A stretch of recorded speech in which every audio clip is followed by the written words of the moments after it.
Hey, how you doing? Nice to see you. Come on in. Water's fine. You got a towel? All right, good.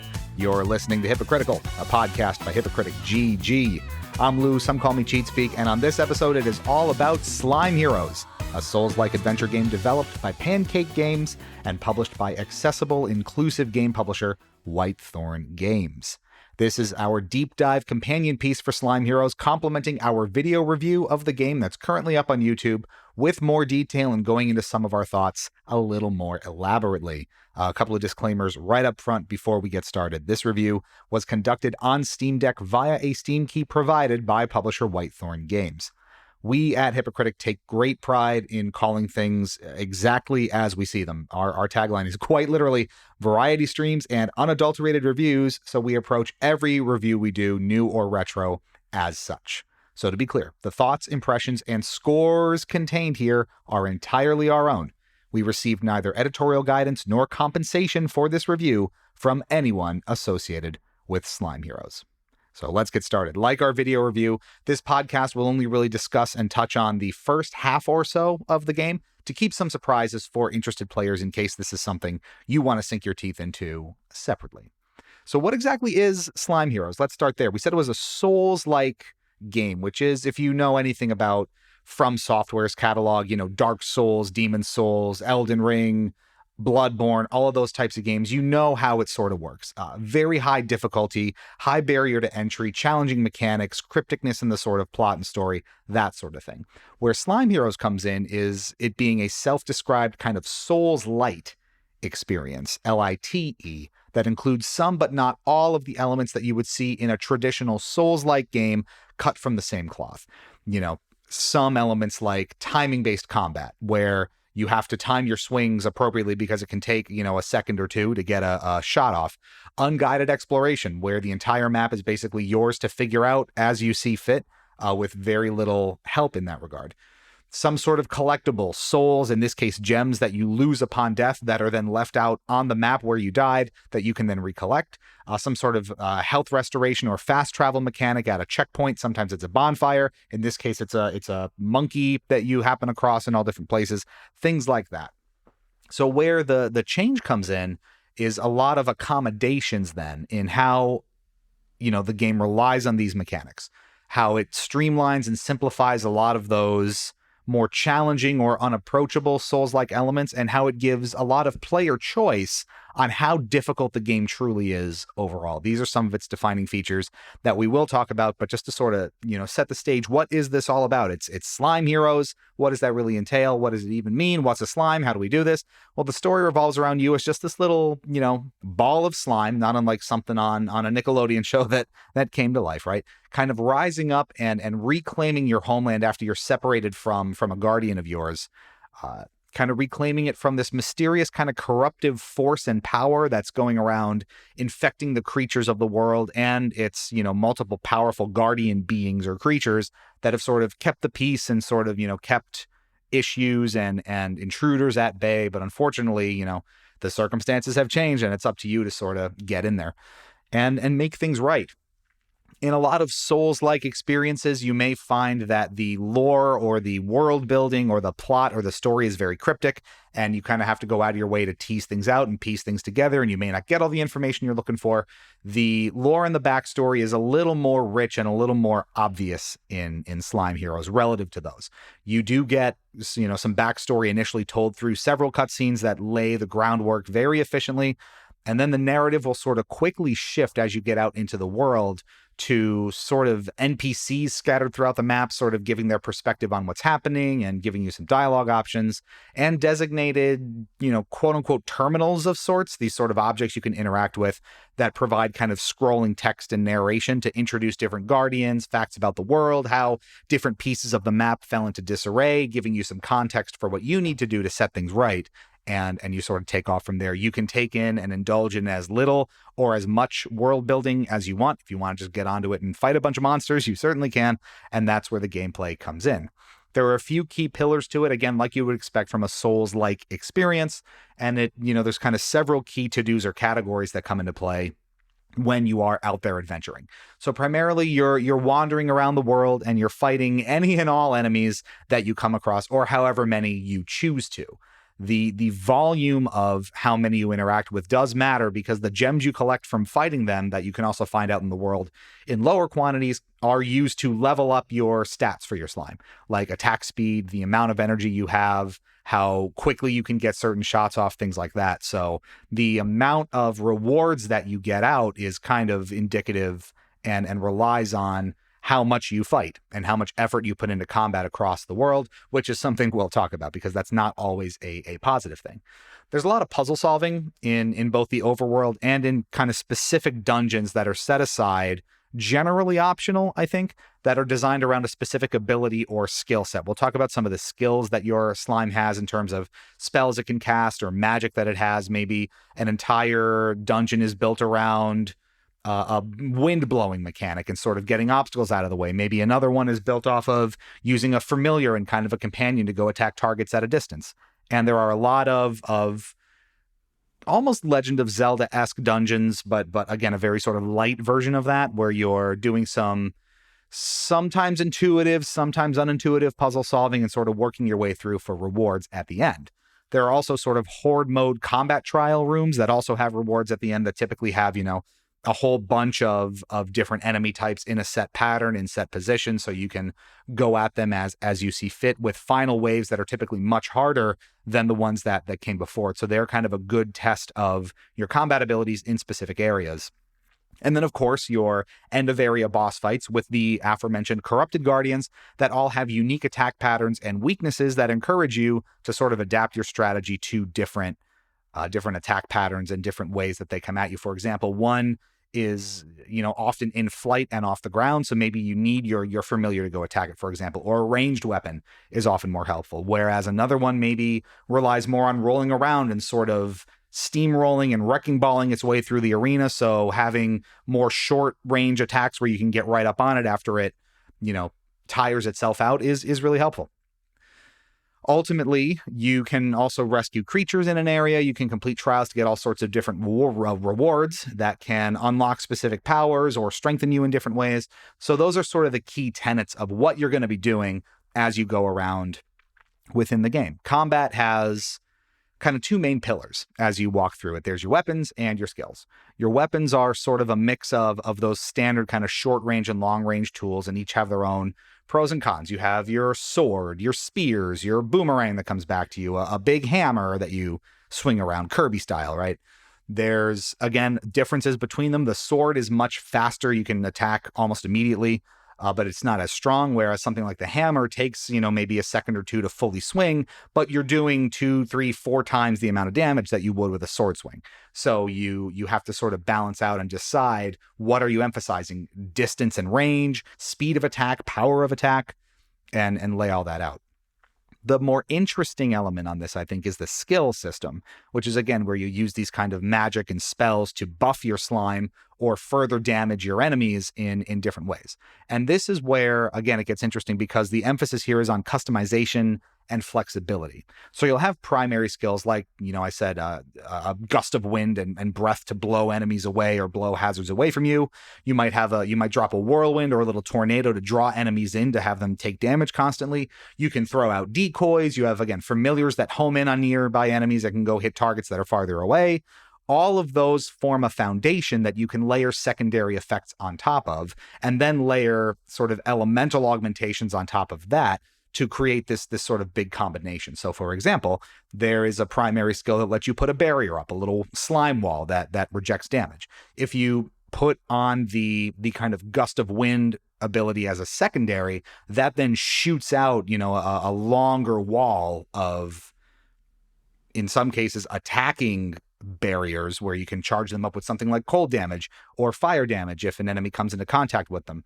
And you can power things up and form all sorts of different combinations that way. There are, probably 15, 20, 30, somewhere in there kind of primary abilities. They can all be mixed and matched in different ways.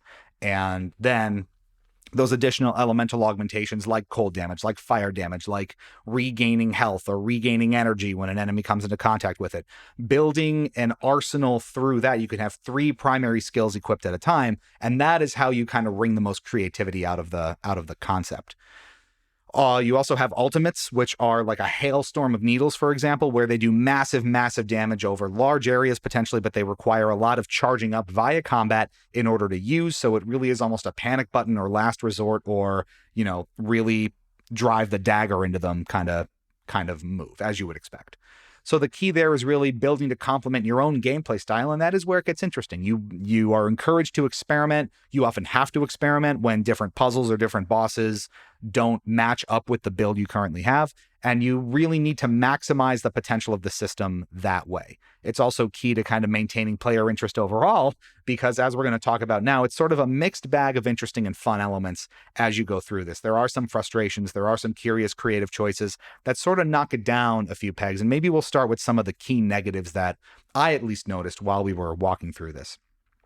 So the three negatives I'm going to focus on here are kind of combat, movement, and the camera system. So ultimately, combat sort of feels underwhelming. You do need to put in quite a bit of effort to make it more challenging and fun. We're going to talk about some slider adjustments where you can make enemies hit you harder, or you can have less health, or that regenerates less quickly or not at all. You kind of have to deliberately play through with the different skill and weapon combinations to wring more out of the system, because unless the difficulty is cranked up, a lot of enemies and even some boss fights can eventually become button mashing and not altogether satisfying button mashing at that. A lot of the enemies, while there are distinct ones that are unique to different areas of the map, and you'll traverse a lot of different areas and different kind of biomes and different challenges in that sense, you do get a lot of repeat enemy types, and the strategy kind of becomes non-existent after a while, especially as you grow more powerful. So if you are looking for a very in-depth, very challenging combat system, you really do have to work to get a lot of that out of it. And that's to say nothing of even just sort of moving around the space and how clumsy and stiff just sort of navigating can be at times. I hope we did a decent job of showing this in the review, but acceleration and just sort of getting up to speed is kind of awkward with your slime. Running and getting to a running speed only happens after a few seconds of moving in any direction at your default speed, which is really slow, really stiff, and not particularly conducive to getting anywhere quickly. This is probably by design, right? It's supposed to make combat and boss fights more challenging, lean on your dash ability to get out of the way of attacks. You can't just run away by its very nature, right? But that restriction kind of trickles down into exploration and all the aimless wandering you're inevitably going to be doing, because the game doesn't really handhold you much. You'll have little hints on your map, for example, of where you should be going and, suggested ways to navigate the map, but it's ultimately up to you to find the right ways forward. And it's challenging when you are kind of forced to move at this much slower speed for longer periods of time. And even if you're at full tilt, your base speed is still a little bit slow, I think, relative to how much ground you often have to cover in between checkpoints. You can't fast travel if you're not at a checkpoint. So you can get pretty spread out and far apart from them. And it's hard to wrestle with all of that sometimes. That aimless wandering with the challenges of movement can be pretty aggravating when you're just trying to make some progress and you've been, circling the same spot for seemingly 20 minutes or half an hour, trying to figure out what's going on. On top of that, you occasionally have some collision issues where collision can be awkward and downright unfair at certain points. More than once, I was hit by obstacles that I was nowhere near, hit by certain enemies or by, hazardous things that are laid out, especially in puzzle dungeons that I very clearly was not on top of or anywhere near, but the game was making me take damage anyway. And that's challenging. Occasionally, as you're running full tilt, trying to go from place to place, you will also get just stuck on nothing in the middle of a path. And while these issues aren't very frequent, they do happen often enough to be a pain, especially when you are traipsing through these dungeons that you can't get out of without losing all your gems potentially. It frustrates where it shouldn't. And a lot of this frustration also comes from issues with the camera, where it is completely fixed in place and cannot be rotated or really adjusted at all. You can very subtly kind of move it left and right a little bit and sort of get it to drift a little, but the camera angle you get in any given circumstance is the camera angle you have to work with. And this is hard because it can keep important objectives or enemies or routes off screen. So it can, a lot of that aimless wandering may just be because the camera didn't give you a good look at the path you were supposed to take. It can be tough in that way. You will often get obscured or blocked behind environmental bits that will make fighting enemies more challenging, that will again block, collectibles that you're supposed to be looking for, or the path forward in some cases. It can be particularly intrusive in some of those puzzle dungeon environments, as well as areas of the map and biomes that are a little more rich in like foliage and trees and leaves and things like that. So it is a frustration. And what we say in the main review is that, it feels like the game was designed with this camera system in mind, where like you'll be walking down a path and then you'll just hit a closed door or like a gate that you couldn't see until you're right up on it and running at it. You don't know it's there, and then you got to traipse all the way back because you can't look in that direction. It feels like it was designed for the camera system while also not being designed for it. And it is odd how often it comes up as an issue. So I was surprised by that. And those are sort of the primary complaints that I had seen. Now those are kind of key elements in some cases. The combat, the movement, and the camera are all pretty important to a combat-based adventure game like this, but there are positives too. And there were, three major things that I wanted to focus on in terms of positives, which were the presentation, the skill system, and the accessibility settings. So the presentation in particular, a lot of it is quite strong, especially the graphics. They are nice and soft. They are approachable. They are almost pastel-like in a lot of places. There's a lot of really rich color choices. There's a lot of detail in the environments with, some of the more natural biomes. You bounce around on giant mushroom caps and again, very detailed, lush forest environments and fun icy tundras and all these kinds of things that look quite attractive. And the visual design of the game is very soft, very unique, very approachable. And it's great in that way.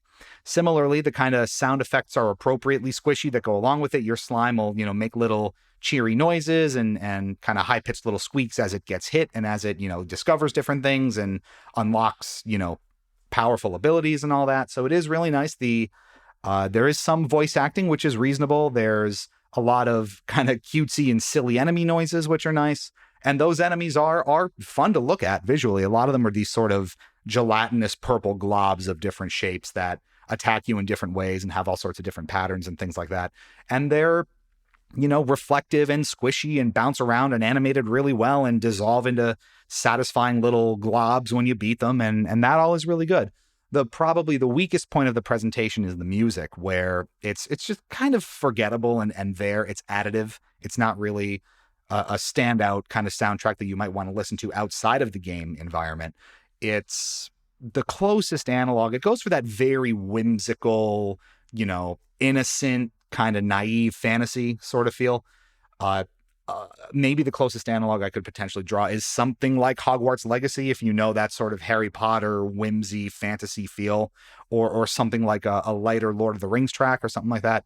But again, it's not enough to sort of merit exploration on its own. It's just sort of there, and it complements the gameplay and the environment pretty well, but otherwise not too much aside from that. While we're talking about presentation, we did review this on the Steam Deck. We had a PC key for this, and that is usually our go-to way to review things like that, at least for me. And I would say that performance and kind of how it presents itself on the Steam Deck is pretty unremarkable.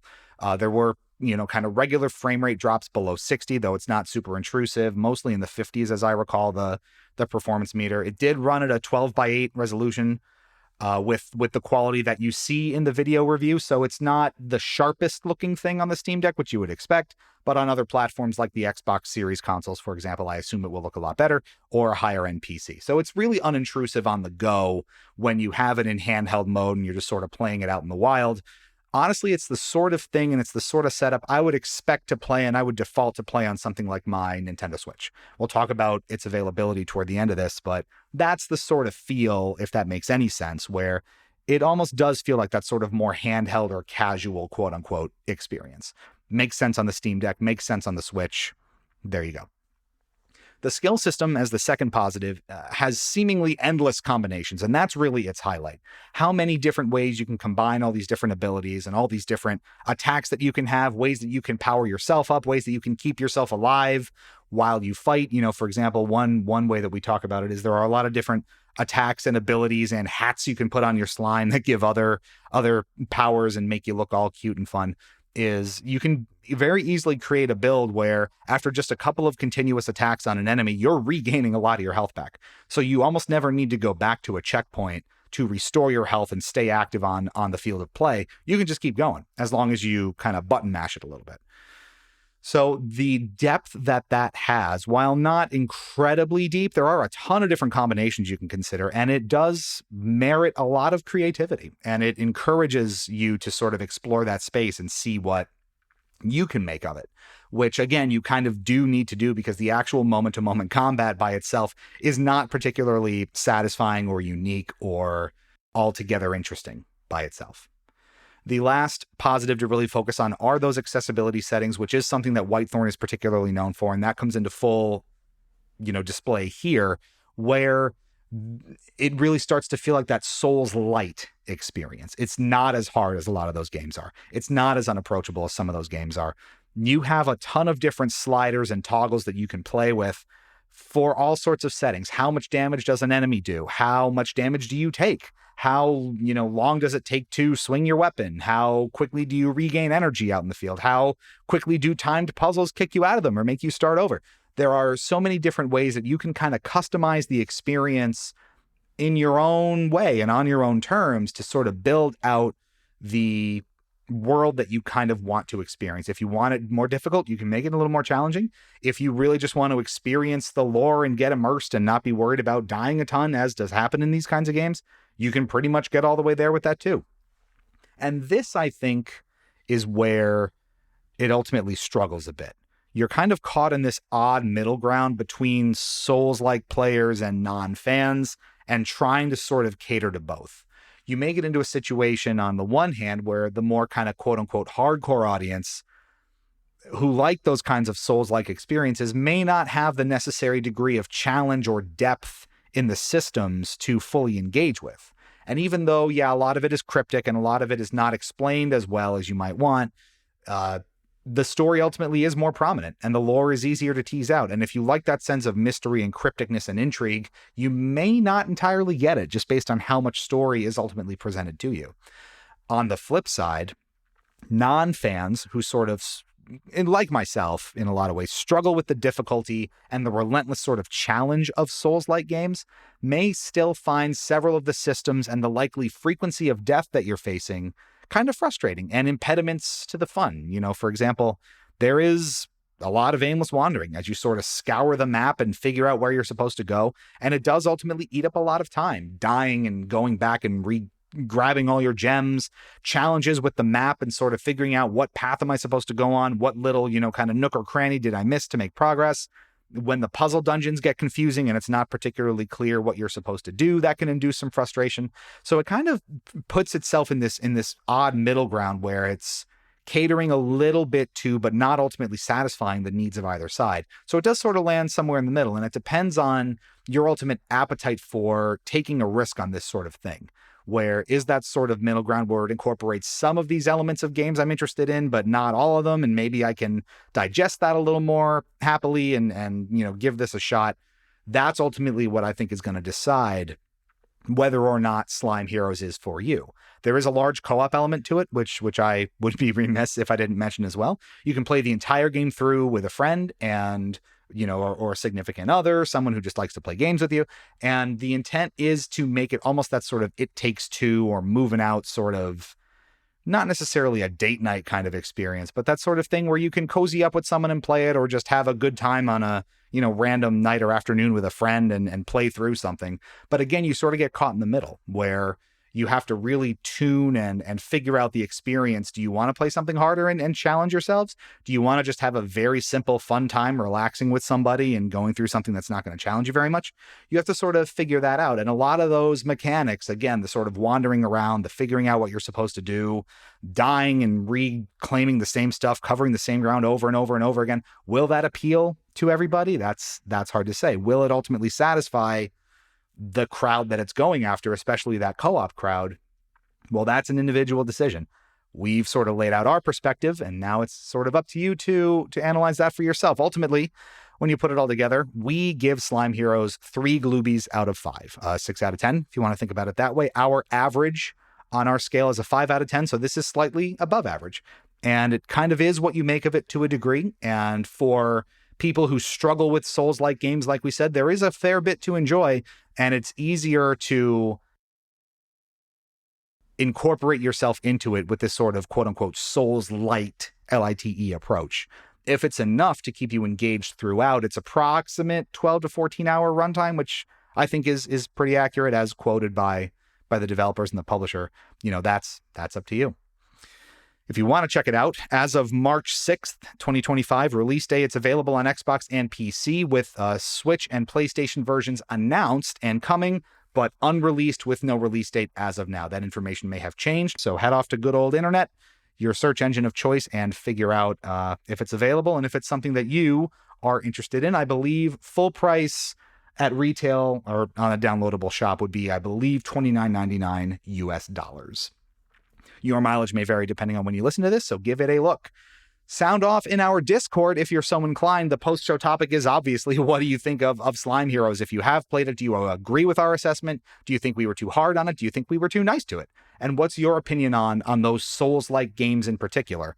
Does a Souls-light experience, again, some but not all of it, appeal to you? And is it something that you think would be worth taking a look at? Let us know.